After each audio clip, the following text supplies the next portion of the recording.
Hello everyone, welcome back to Technology Moments, and in this opportunity, this quick video, very quick video, is going to be about the experience we've had with TP-Link products, particularly with the T2U Nano, the Archer T3U Plus, the Archer A7, the TX401, and finally, our experience with the mobile apps, not only for configuring the Archer A7, but also the app and the skills available for Amazon Alexa through the smart devices.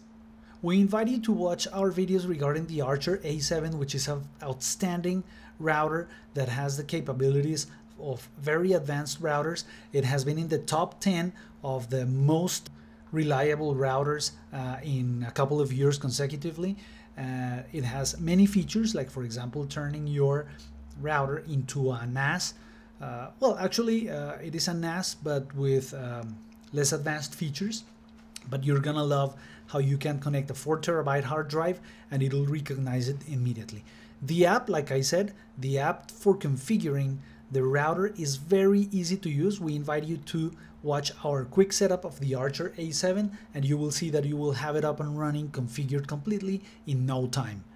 You can choose to set up your router very quickly from the Tether app, or you can configure it from a web browser. Both options are very quickly, very reliable, and you will need no experience in order to set up this router. You can configure, for example, like I'm showing you right here, point-to-point protocol over Ethernet connection in order for you to establish a bridge connection for you to get assigned a public IP address. The mesh system, which is the repeater technology of TP-Link, is great, and you will be able to get rid of all those dead spots in your home or small office.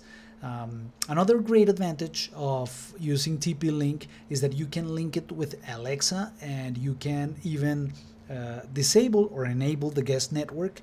You can even ask Alexa to tell you out loud the password for your Wi-Fi connection.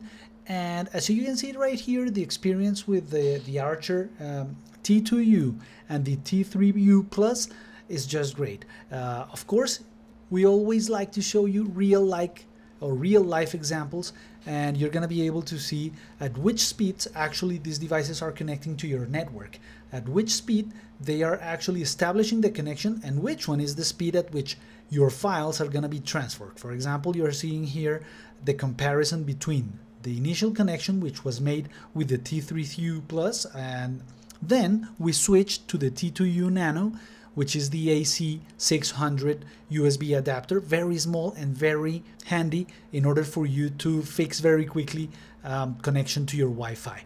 And as you can see right here, we are not standing right by the router, and we are reaching pretty good speeds, not only for the T3U Plus, but also for the T2U Nano, which is a very small device that is, like we said, very convenient in case that we have, for example, a wireless end connection included in the computer, and we need to upgrade it to a faster network. A network that is going to be more than enough in the case that you need to connect, for example, a 4 terabyte hard drive, like we just did right here in this example, and we started transmitting that information to a wired computer through the network, and we reached the speeds that were not actually pretty good for a NAS, but more than enough if you need to stream through your network to 2 or 3 or 4 computers in high definition content to each one of your computers.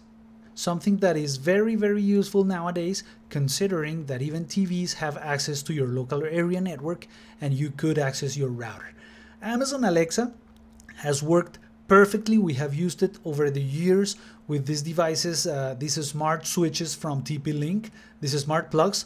And we have also used the TX401, the 10 gigabit Ethernet adapter from TP-Link, that not only was very easy to set up, installation was plug and play in Windows 10.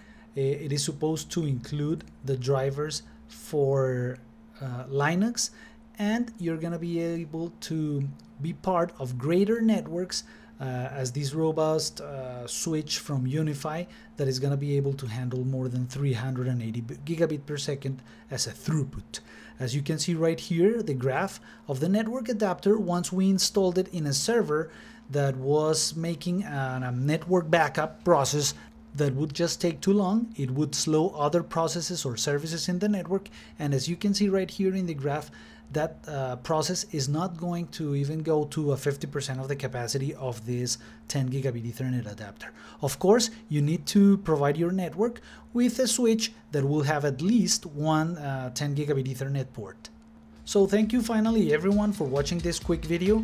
We just wanted to share with you our experience with TP-Link products. Remember that we do not have any commercial link. We have not in any way received any payment by the brands that we have evaluated here in our video. Remember, we just like to share our experience with some products of technology that may be of help if you are in the decision-making process of buying one of these products. Again, thank you, see you next time, and don't forget to subscribe.